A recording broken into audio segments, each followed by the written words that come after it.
Welcome everyone to episode 59 of the Analog Assault podcast. Tonight we're talking all about games as a service versus traditional pay-to-play. And if this is a new trend. So let's buckle up and let's go. You're listening to Analog Assault, a video game podcast by Mulehorn Gaming.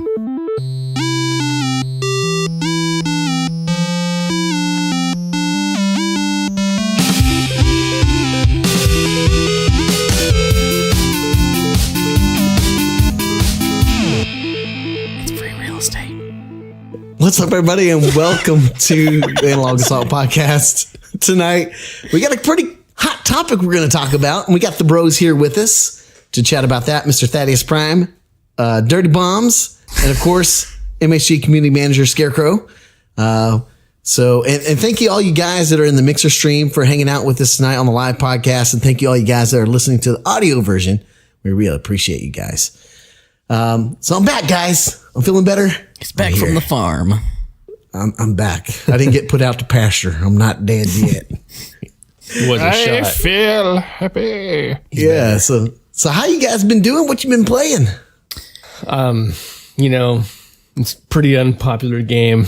No one's playing it at all. Anthem. I finally hit Masterwork Storm last night and my first legendary drop. Nice. And I felt so good. What'd you get? And today I actually ran my first contract as the Chungus. And it's good. It's good. Chungus. Besides that, just been playing games. Last weekend, did nothing but that. My son had pneumonia. He's pretty much over it now. Still has that lingering cough a little bit, but he's good, safe, and we're already back to playing baseball. So that's good. I'm happy. That's good. Because he's happy.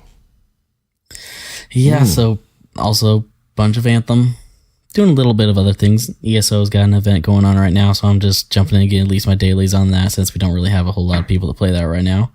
Been playing a little bit of Destiny. They just had a content drop, which I'm sure we'll mention a little bit later on.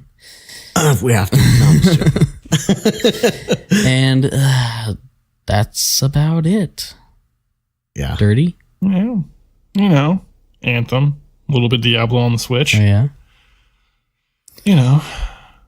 Dirty things. Yeah. Yeah, I need to play some Diablo on the Switch with you. I just haven't played it that much. I got it like on Black Friday, I think, and I've maybe put in maybe 30 minutes just because I didn't have anyone to play with. That's fair. I never have anyone to play with. I'm always solo. Solo YOLO. Solo. One is the loneliest number that you'll ever do. Well, for myself, rather than just being sick the whole time, I did play some video games a little bit here and there. Did some Apex Legends because I got to get my sweat on some. I've been having a blast with that. And of course, a ton of Anthem. I did jump in for a little bit of Destiny with the new Gambit Prime. So that was okay. It wasn't too bad. It wasn't too bad. How sweaty is that?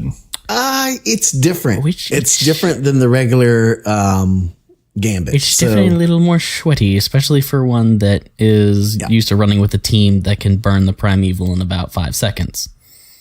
Yeah. This game mode is a lot different. So original Gambit, you had like your envoys that would show up that you want to kill just because they can give the Primeval damage buff.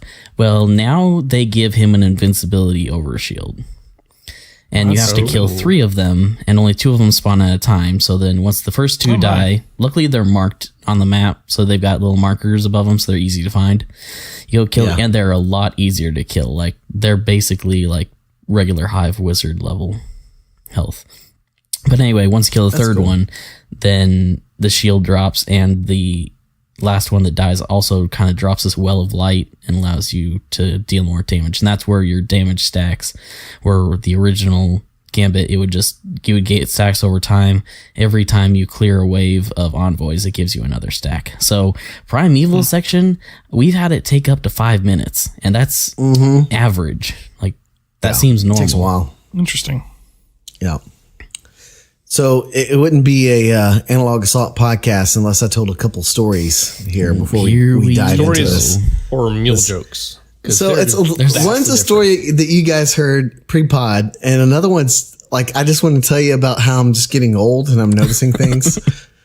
Back in my day.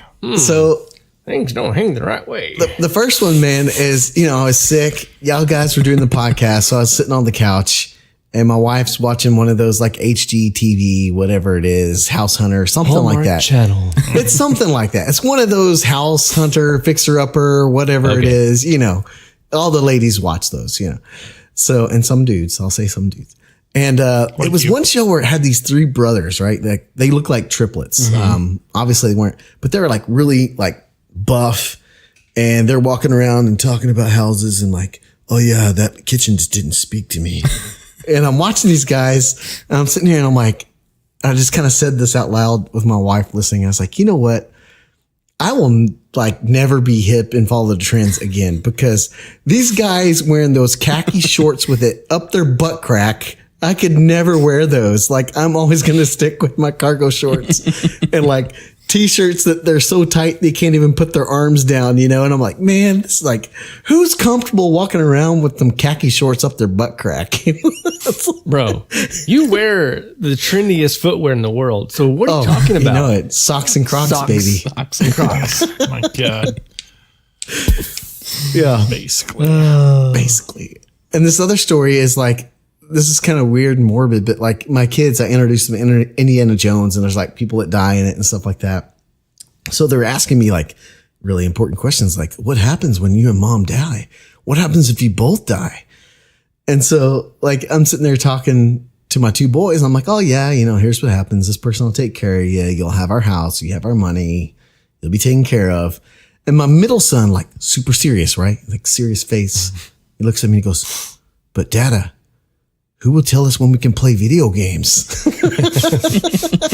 The kid knows his priorities. Yeah, that's like, oh, don't worry, buddy. You'll get to play video games. So there's my mule stories and the welcome back to the podcast. Yep. Yeah. So my dudes, there's this trend right now in gaming that we're sending it. And it's not always been like a recent thing. It's been out there for a very long time, but it's games as a service versus the traditional ways that you purchase a game for $60 and then DLC here and there and micros and whatnot. So let's just kind of talk about that tonight. Cause, I've been seeing some stuff, of course, on YouTube and on Twitter about how games as a service is killing video games and it's horrible. And, we need to go back to the traditional pay to play type model.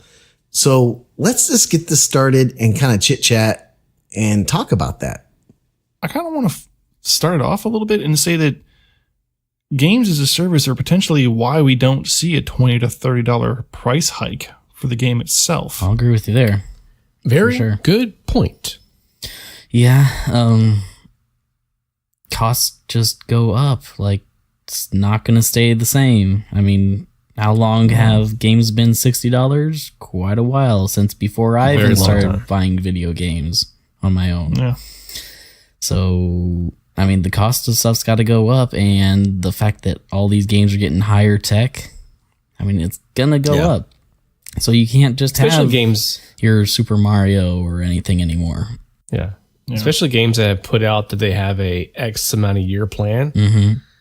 It's $60. Of course, most of us know that it costs way more than $60 to make a game, but to continue that game, you have to have something. Revenue. You either got paid DLC or microtransactions to some degree. Yeah. And you got to keep the lights on. Right. 10, 12 years ago, we didn't really have microtransactions because we all just had a basic one and done kind of game, more the traditional, if you will. And, you replayed that as much as you wanted to. But, as technology and gaming progressed, we had DLCs, we had more multiplayer games come to consoles, and that wasn't just WoW on the PC and such. Yeah. So I'm going to be a little devil's advocate here with this games as a service. And why would we want more games of a service? Because, you hear the comment all the time that, hey, Anthem is not a finished game. It would have been great if it was a finished game. So will we get more games that just don't feel finished? And there's that trend out there where everybody says, games just aren't as good as they used to be and they're just not finished. And there's always so many bugs. So what do you guys have to say to that? Well, for starters, 10 years ago, your games were not all online. There's half your bugs right there. If you don't got good internet, sometimes you're going to have problems. There's half the problems right there with Anthem is that I've seen at least is a lot of connectivity issues, and that can be people's internet or just. And that's something that people have not been talking about in the midst of this, hate storm. Mm-hmm.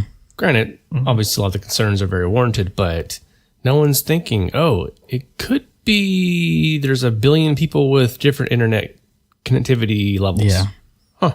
Interesting. It's never their fault, though, Thaddeus. It's always EA's fault. Always EA. Of course. Dude, I almost tripped today when I was walking out to my truck. Freaking EA. Damn EA's microtransactions. Tripping over an EA loot box. Right. EA put that crack in the fucking sidewalk so I'd have to come out here and patch it.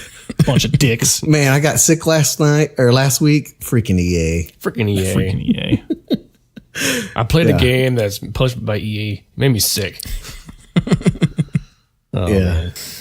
So, man, as I think about this topic, I can't help but feel like I would much rather see the model that we have with games as a service or even subscription type games.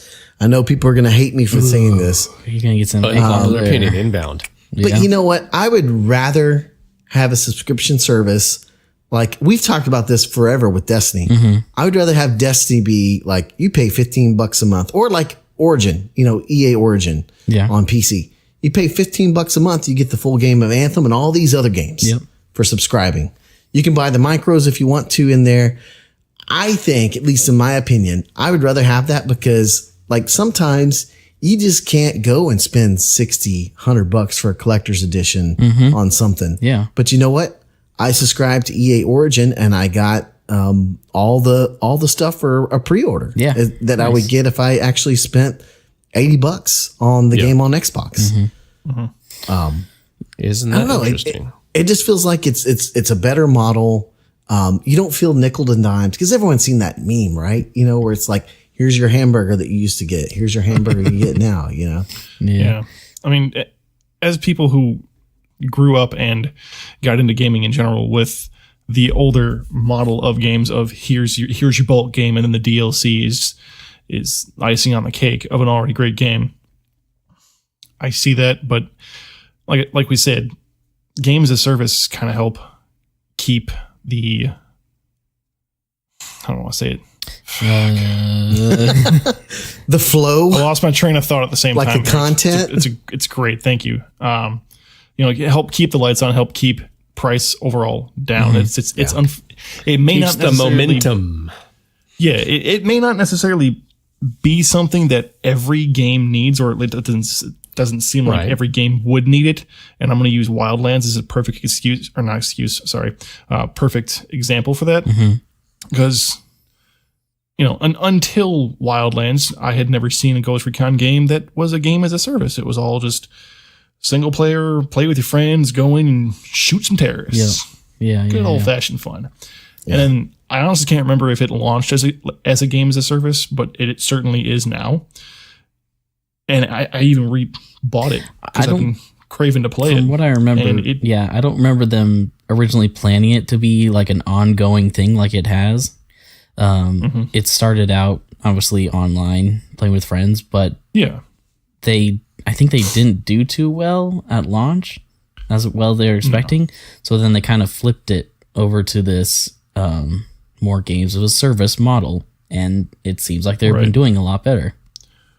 Yeah, and honestly, having gotten back into it before Anthem launched, I like it a lot more. There's a bunch of other stuff to do. I mean, I still won't touch a Ubisoft PvP for any reason, ever, because Ubisoft PvP has always sucked. Fight me. I tried one of the Assassin's Creed games way back in the day. God, that's the worst one. It was so bad. Terrible. That was back when I was hardcore into Halo. I'm like, I'm going to try this PvP Assassin's Creed. This should be cool. It could be assassins. I'm like, no. Nope. Yeah, no. What you expected. Nope. But It's about as good as Warframe all in all, PvP. yeah. But like I said, it's something that didn't start as a game as a service, but it helps to keep the lights on. It helps to keep money coming into their pockets and whatnot, and it works for them now.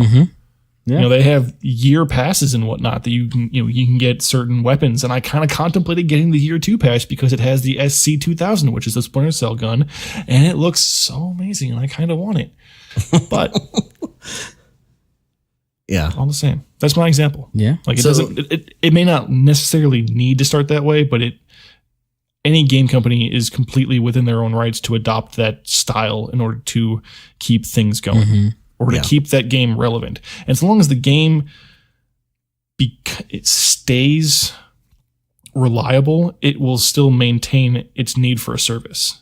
Yeah. So once it craps out or loses its player base or whatever the case might be, then, fucking shut it down, whatever. But until then. Yeah. Like another good example for a company that's gone games as a service is DE. When they were back in the day before Warframe, they were one of those companies kind of like how High Moon is working with Bungie. They would do other things for games that were coming out, and then once it was done, they didn't have anything. Well, once they started doing Warframe, they played around with a few business models. Like originally Warframe was 100% pay to win, and it was just not working. But then they went to more this free to play, and you can pay for stuff, but you can also earn everything a lot better. And I mean, they've completely flipped around. Like they're doing good enough that they can put their game years later on the Nintendo Switch. And if we're being honest, there's probably not that many people playing Warframe on the Switch, but they're doing well enough that they can put it on there and support it and keep it going. Yeah. Good moves.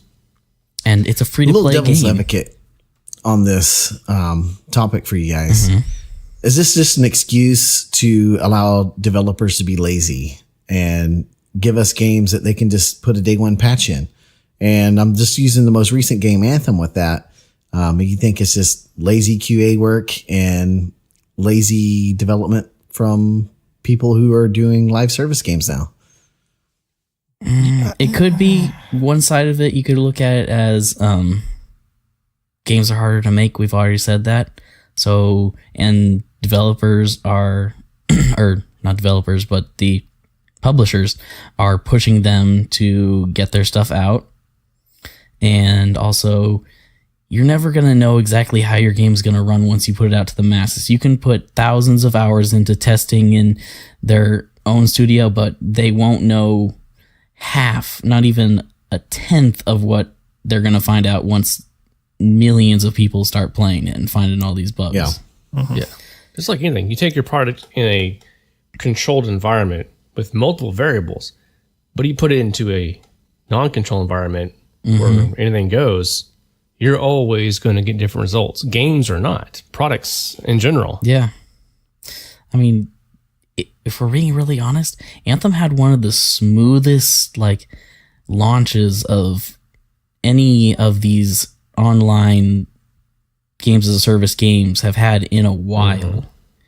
Yeah. Anytime Destiny has a DLC or anything come up, it's sometimes hours in load screens waiting for queues. And we all remember the great Iron Tapir. Oh, yeah. That pissed me so the dark bad times. because Yeah. our friend Barry My Five, he got in within the first 5 minutes, and then Underdog and I spent 2 hours waiting in a queue. He had to go to work. I had the day off, luckily, and he didn't get to play till that evening. And then I waited probably another hour or so before I got in. Wow. Yeah. So, but Anthem, I mean, I'm glad they did a rolling release. It made it a lot smoother. Didn't have a whole lot of hiccups. Yeah. Nowhere near as bad as the demos. Yeah, PT members. PT members. So what do you guys like about actual games like Anthem, or, you take, for example, something that's really successful in the games as a service for Honor? Like, it's made a huge comeback. Oh yeah. running as a games as a service. So what do you like about that particular model over the typical traditional pay to play $60 game plus DLC later? Right off the top of my head, what comes to mind is these games as service have more longevity. Granted, the content can be consumed very quickly. Yeah. That's all based upon the player preference. Yeah. But you have an immense longevity. I mean, take Destiny, for example. We started our gaming group when that game came out, and it's still going on. Not all of us play it, but it's still a very popular game. Yeah. Yeah. Mm-hmm. Games like, for me, it's like Wolfenstein or even the first Halos, some of these games that didn't have ongoing online services or continual DLCs, one-shots. You play them for a couple of years over and over if you love them for replay value, but after a while, you kind of don't. Mm-hmm. Yeah. Good memories, but you don't actually turn the game back on again. Yeah. That community eventually fizzles out into the next iteration or the next big game. Yeah. And that's how I see it is I love playing games with my friends. I'm not a huge single player gamer. I like to jump on, hang out and party chat with my bros, and like Destiny, that's a huge game that brought all of us together in the start. And yeah, you can really enjoy. We could go back and play Destiny 1, go play Vault of Glass. We'd have fun, but we'd get bored after a while. But when they release content updates, we all jump back in for a little while at least. Some of us longer than others. Yeah. I got that Anthem itch, man. I got that itch. Oh, I'm so ready for next week's update. Yeah. Oh, yeah. Yes. Oh, yeah. 300 items updated. Yeah. I haven't even reached level 20. Oh, dang, dude. Yeah, you got lots of I got of a fun. lot to go. You got lots of fun to go there. Lots of fun. Yeah. You know, man, I was thinking about this question, and I think what I like is that we now have more variety. And used to only games as a service I could think of off the top of my head was like, WoW. You know, pay a sub MMOs. and you get, or Guild Wars. Yeah. Your MMOs, where you just get content and you can keep getting it. If you keep your sub or whatnot. And I like that because there's games out there that definitely need the more traditional model with later releases of DLC. Example of that would be like God of War. I don't think the games as a service model would work for something like that. No. I don't think something like games as a service would work with something like maybe Spider-Man. It might a little bit, maybe.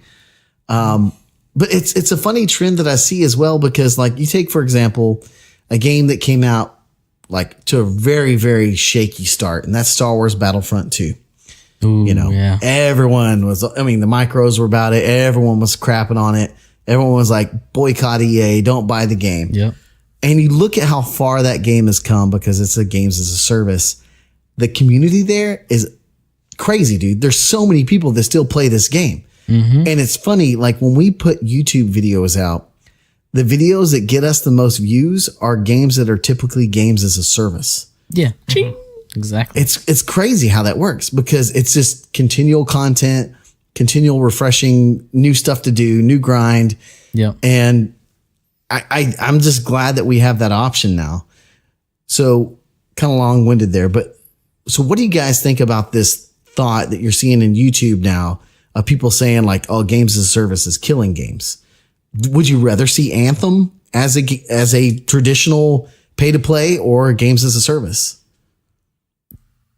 Totally. For what it is and what it's going to be, especially like you mentioned, the guild system. Yeah. And the open world and world events and can add things the flip of a switch. I'm leaning towards games of a service. Yeah. Because I want to see the longevity. I want to see how the story continues on. Yeah. I don't want to wait until the next, Anthem 2. Yeah. Like, I'm loving the game and I'm playing it every day when I can. But I've done most of the content. Now, I haven't gone up to doing a whole lot of GM2 or I haven't even touched GM3. Don't even get me started on GM2. But I'm pretty much done with like the content, but I still can grind out some stuff. But if it's a game, this was just the full release, this was all, I'd be done in a month. I probably wouldn't go back to it, except for on a very, very rare occasion. But the fact that they're going to be releasing new things makes me excited. It draws me in. I think the time-gated aspect of things can be a little frustrating at times. I mean, people like Scarecrow who have more free time than I would. You know, not to say like you're a loser or anything, but you're a loser. Well, anyway, you've got more free time than I do. So you've been able to, you know, get farther faster than I have. So, you know, I'm still working my way through it and whatnot. But I was thinking about this just a couple of days ago. I'm like, well, what now? You know, it's like there are people out there who are already at the max power level, you know, just sitting there waiting for the next iteration to drop. Like, how do you not have enough content to last that first month or so? I mean, yeah, people are going to blow through it. They're going to take a week off like freaking Dark Loki was all the time. No offense, bud, but I mean, I wish I could do that. Don't we all? But damn. I mean, it's just, gaming is an evolving industry. Yeah. And I'm not going to ever say that single player games are dead, because they are very much not. Yeah. Nor will they ever be. Last year definitely proved that is not the Exactly. case. Exactly. Yeah. So I think games as a service are just the way that it's going. Yeah. And that's really just the way it is. They're not killing the industry. That's just what the industry is becoming. If you think it's killing the industry, then don't cover video games. The industry is evolving. Industry in general is evolving. It has always evolved. The business model. It has Look to. what we're doing right evolves. here. Capitalism evolves. We're talking on a podcast about video games. Right. That wasn't 10 years ago. No. Yeah. Now you can, I mean, pick from hundreds of podcasts to talk about video games now. Yeah. You know? Yeah. Yeah. And I think, man, like, as you guys are saying, I think some of the things that have caused more games to be a games as a service that we're seeing is that, as a consumer, the way that I feel is like, don't get me wrong. I enjoyed Destiny for what it was for me in my past and whatnot. But when I think about, okay, I'm paying $60 here, then I'm paying 20 here, 30 here, 10 here, plus micros, plus this, plus the annual pass. After a while, I'm just like, man, can you stop nickel and diming me just so I can play the updates? Yeah. Now, if you take more of a games as a service model and you're like, all right, here's the game, pay $60. There's micros in it. It helps fund future content. Pay it if you want to. You don't have to. For me, as a consumer, that's like, I used to be in sales, and what you would call that is a soft sell. So it's a soft sell. It's more of a, hey, we have this product. It's out there. It's really awesome. You can buy it if you want, but you don't have to. Yeah. So it's kind of it's a softer kind of feel for a consumer. And so more people are opt to purchase that are initially hesitant, because like me, like when I first got into Anthem, the first thing I did is spend all my coin on getting the N7 armor. Then the next thing I did was bought $20 in shards for any cool emotes that would come down the road. Cause I'm like, I want them, and I don't want to have to worry about having coin saved up to purchase it. You, sir, are part of the problem. But I think it's a good model that maybe some developers could follow, in that seeing that games are become so much more social. Games are almost all games are online. Yeah. And games cost more to make and more time to fix. It just makes sense to me to have more games kind of follow that model. Not every game has to be like that, but I'm kind of agreeing with you guys, trying to be a devil's advocate here, but I'm agreeing But too much. I mean, you also got to realize, like you were saying, Destiny's nickel and diming you all, but they're definitely changing, like the way they're doing the annual pass. If you bought it with Forsaken, you're really only paying about $30 for for about $30 for 3 DLCs. And with their recent split from Activision, this kind of seems like what they're more going to. And thinking back on it, like this split from Activision probably was starting when they first announced the way they're changing this to this annual pass. And if I have to pay $30 a year for Destiny's full year of content, I'm fine with that. That's cheaper than a monthly subscription. Yeah. Yeah. Because I also pay the monthly subscription for ESO. Now, I do get paid currency, their paid currency every month, and it's the paid currency I get is worth about the same amount as the subscription. But then we also get a lot more or other stuff, and I get all the smaller DLCs for free. Right. And Jumpaloo brought up a really good question in chat, and he said, let me scroll back to it real quick. He said, would you prefer little bits of content trickled over time or large pieces of content over large periods of time? Yes. Yes, exactly. Both? Yes. No, it's honest to God, it's a difficult but fantastic question. Yeah. I mean, if you take the first part and you say little bits of content trickled out over time, then kind of going back to what we mentioned earlier, where people who are able to put more time into it faster than others, people who take the time off of work in order to do it or have the day off or what have you and don't have anything else going on during that day, they are the ones who are going to chew up that content so much faster and then be ready for the next bit. While it's the other people who are always like, hey, that's cool, just whatever, And it's the same thing, realistically, for the large pieces of content over long periods of time. Now, the developers might think that large piece of content, it would be enough to satiate the lust for loot or grinding or whatever the case might be from the players. But then the players get a hold of it, they burn through it in a day and a half, and then they're pissed off because they've got nothing else to do. Yep. And then we have the droughts like D1. Yeah. Ooh, Yeah. Those are rough. Well, I think too, kind of the YouTube culture is a little to blame for burning through content, because here's the basic gist you get on most people's YouTube, right? They're like, yo, man, here's this game. Let me show you the fastest way to grind by using this exploit so that when you're done, you can say, I got nothing else to do, and you can throw the game aside. Yeah. Exactly. Like and subscribe. Thanks, bro. Is that your best Nailed it. fuckboy YouTube gamer voice? Yeah, that's my best one. You know what I'm saying though? Yeah. Maybe I'm a little too nostalgic, but I still remember when you get in a game, man, I don't know how to do this. You would go to your friend's house and try to figure it out, or you go buy a guide to try to figure it out. Right. Primo. Now I can just Google it. How do I do this quest in Destiny? Google. Here we go. Oh, that's it. Okay. Yeah. I remember back in the day playing Assassin's Creed, the first ones, they had, I guess it would have been Assassin's Creed 2 started kind of the hidden treasures to get the special armor. We didn't have YouTube videos to go and do that. You had to look up a Forbes article or something, or an IGN article. Yeah.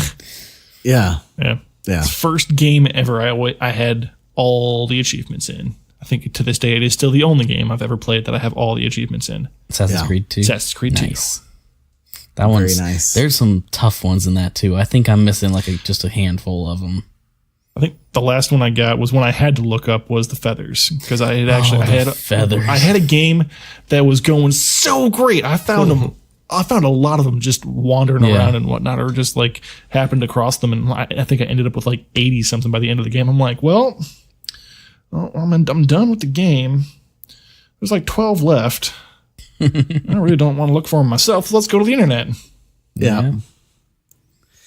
Yeah, and I think too, like I was saying, that we're just, the way that gamers are nowadays, they just consume, and we just don't play enough of different games. I don't remember growing up playing just one game and that was it, and it may be part of that due to YouTube culture and the stream culture, where people are like, oh no, you really want to go watch Fortnite, then you got to go to this one guy, or you really want to watch Black Ops, then you need to go to this one guy. I don't know anybody that can play one game for their whole gamer life and not play anything else. I mean, I just saw it on Twitter today, and I don't mean to really call him out, but I'm just using an example.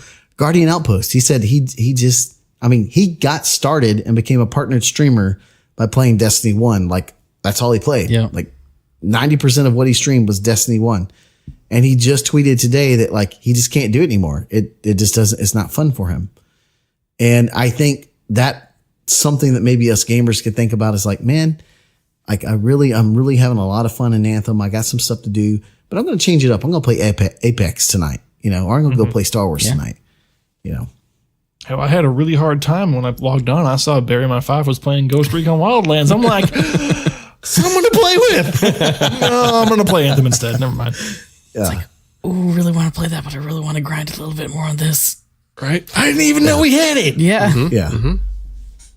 So Circuit put in the podcast notes a really good question before he got sick and couldn't make it tonight. And he said, is any game safe from avoiding being labeled game as a service? Yeah. What games? Don't be a game as a service. What games do you think could avoid that label? Dead Cells? RPGs. Dead Cells. Games that Dead come out Cells. intentionally with no true, what's the word I'm looking for? DLCs. Roadmap of additional content. Yeah. We heard about Borderlands 3 coming out in the not too terribly distant future. I can kind of see that coming out as a game as a service. Ooh. Realistically. Ooh.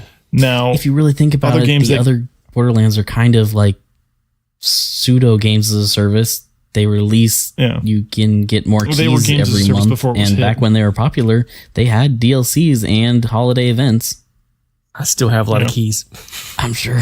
Yep, Totes from the chat brings up Rocket League, which is another. So, I mean, I guarantee you Cyberpunk 2077 is not going to be a game as a service. Yeah. No. No, it's probably going to be traditional pay to play and then big content drops of DLC of like $20 or $30 worth. Yeah. It'll probably be similar to And Witcher. I would with expect a that from that couple. type of game. Exactly.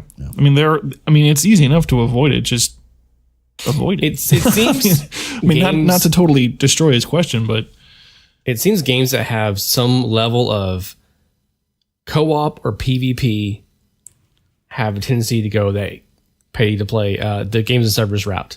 Yeah. Games that are more single player centric, you're probably not going to see it. no. Do you think us as gamers put too much pressure on developers now? Because like with Jumbaloo's question, I sit there and I think about like, man, I do like having smaller content updates that are consistent all the time, but I also like the big drops too. Can we have both? Yeah. And like as a developer, you're probably sitting there thinking like, I'm going to die at my desk. That's what I'm going to do. Just making all this stuff, I just looked at my games on my Xbox. I have 3 games that wouldn't be considered games as a service. And 2 of them are old games. I have Dead Space 3, just because Underdog and I tried to do a playthrough on that. We just never finished it. I have the Spyro Remastered, which is a very old game, but it's the remastered version. And then a Rooster Teeth production game called Ruby, which is just a small little, very small game. Everything else would basically be considered game as a service. That's just what games are now. I don't think we're necessarily, as gamers, are putting pressure on developers to make their games as a service. And it's entirely up to them as to how they want to handle it. Yeah. If they have enough marketing and enough interest, generated in their game, there's one coming to mind right now that doesn't seem to really be getting any traction, and it's Biomutant. True. I don't know anything about that Yeah. game. Like, it looks interesting, but I don't know when it's launching. I keep forgetting about it. It pops up on my Facebook feed every now and then I scroll past it. I'm like, yep, forget that. I don't know. I don't know if it's a game as a service. I don't know. I think it is. It looks like it potentially would be. Yeah. But it's just, I couldn't even tell you who's making it. Yeah, it's gonna be. What about indie developers? Do you think there's a lot? I mean, because they don't have near the resources that like a AAA studio with like EA's backing or Activision or Blizzard or someone like that. They don't have that big backing. So you think it's harder for them to keep those content updates and those things flowing? I mean, also- look at yes Fortnite, and no, for example. because a lot of these indie companies are starting to work with like Microsoft and Xbox. Yep, So that's true. who knows? Could change. Yeah. Yeah, it just makes me wonder, man, because like I sit here and I think about it and I'm like, man, like how as you as an indie developer, how are you supposed to like keep up and compete with content flows if you have 6 guys in your garage that are making the game, versus like Anthem that has like probably at least 200 people on staff working around the clock almost on Anthem, Well, what you do here, what you really need to do as that indie developer is sit down, make a great isometric space shooter, go to PAX, meet this amazing group called Mulehorn Gaming, and then be best friends with them, and then we'll pub Solar Purge. Yeah. So last question here, guys. And if you guys in chat have any questions, feel free to just jump in as well, or comments or anything. And that's, what is the future of gaming and where's it headed? I mean, is this something that's just going to be in every game now? Is this something we can expect? Is it like PT says in chat? Is it going to be VR next? It's going to be the Oasis. It's going to be Oasis. Yeah, exactly. Yes. Give me the haptic suit. Give me the goggles. Just one of the steps. I'm jumping in. Yeah. If it's VR, I hope it's after I'm dead and gone. I don't want to see that be the norm. Now, what if like it was more of an SAO type VR? That would be fucking kick-ass. Yeah. I'd do that. I would definitely do that. But VR right now is just something that I've experienced a much earlier version on my phone of all things. Oh, that's not VR. No, but that's not VR. I've done that. Still, it's a virtual reality headset. It's sitting on a shelf at my ex's place right now, literally just collecting dust. So, I mean, I don't know, but now I was completely against VR until we actually got to try it at PAX South this year. That was legit. That was fun. And I was like, I actually got a little motion sickness, not because of the actual, like, what people are saying, oh, it's like not one-to-one stuff. I was like, no, I was I'm standing on the edge of a building looking down and I'm getting a little vertigo. Yeah. Like I'm weak in the knees. I was getting that too, man, because I hate heights. Yep. And I was when you drop in the drop pod, I was like, I just kind of started sinking down a little bit. You at this level that they have, you kind of already get immersed in the game. Mm-hmm. I mean, it's not full like Ready Player One. Be like you kind of forget. Wait, I'm in a game, but it feels real. Yeah, your senses get tricked almost. Yeah. Mm-hmm. During that whole demo, I kept on wanting to like walk around. Like, oh nope, I have to stop myself because I can't actually walk. Yeah, I mean, also, if it's not VR, I don't know what it's going to be. I mean, games as a service obviously are having their time in the limelight for sure, and then that trend will continue for the foreseeable future without a doubt. But what's after that? Is it going to regress back into single adventure type stuff, or is it going to evolve further into some other the Matrix thing? You're going to plug in directly. Hey guys.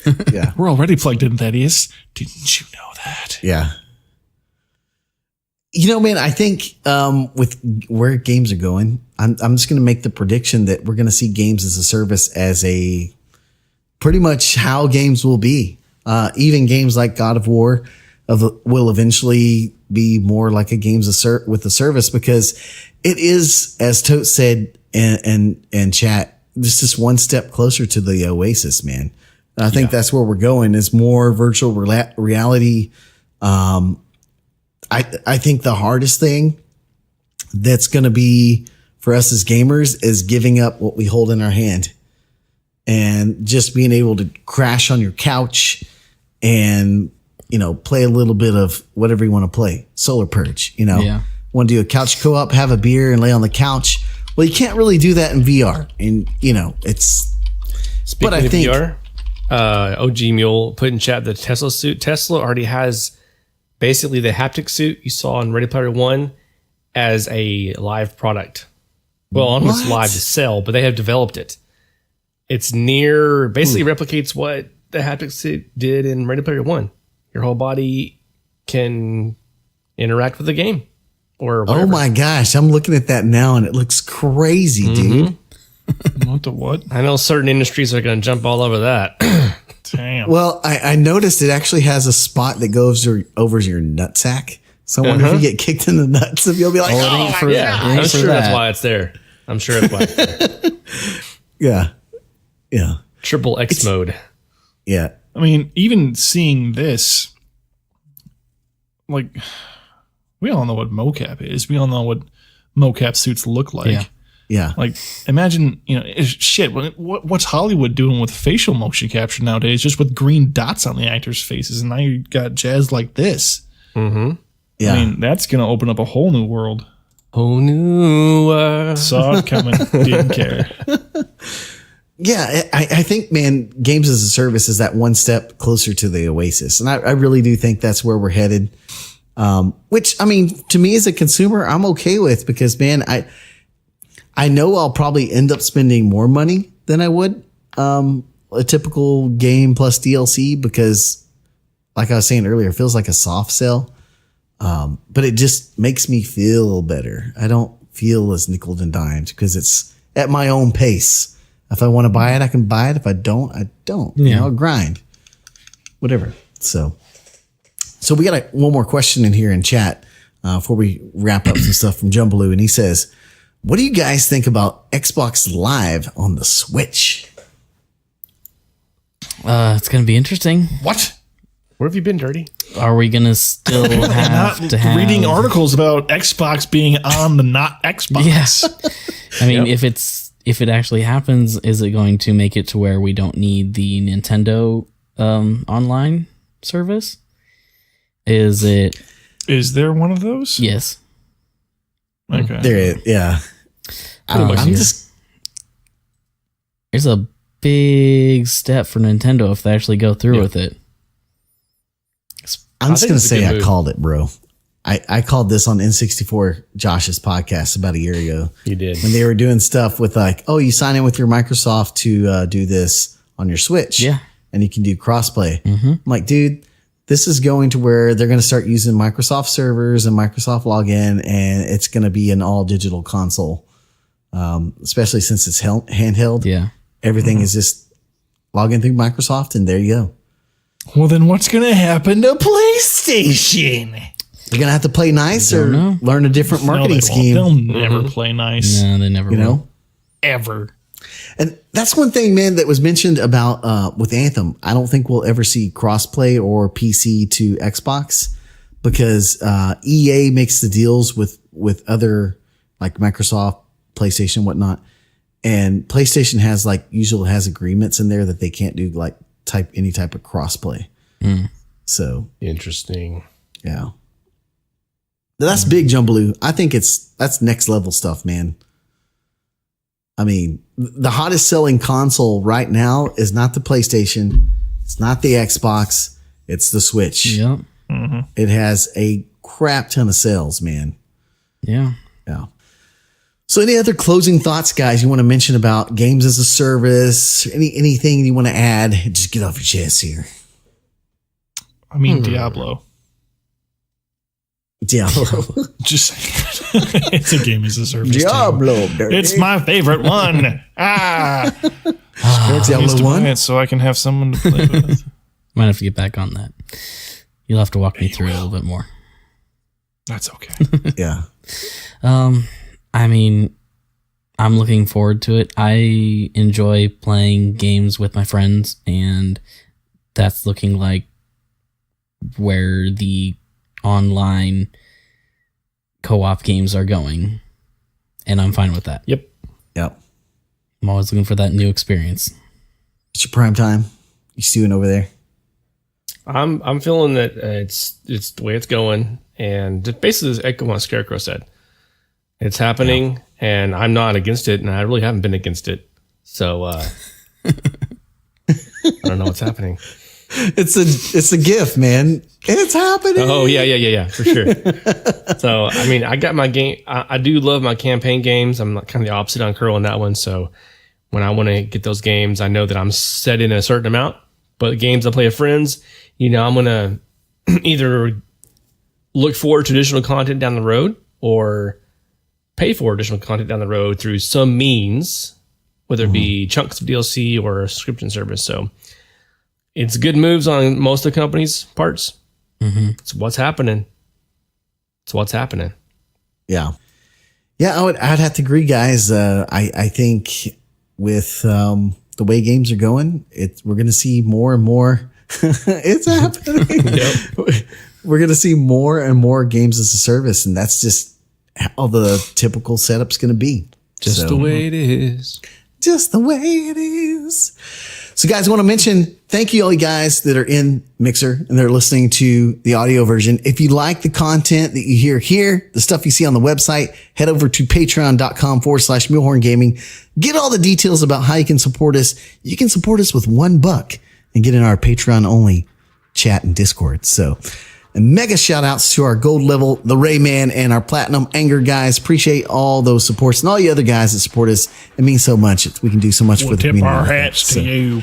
Thank you guys. So if you like our stream, check out the other cool cats at theshedteam.com and see all those cool dudes over there. And if you would guys, like us on Facebook, leave us a review on iTunes, and you can follow us all on Twitter. And remember guys, when in doubt, blow it up. Blow it up. Question mark? I'm Ron Blow it up. Shots fired. Shots. Boom. Boom, boom.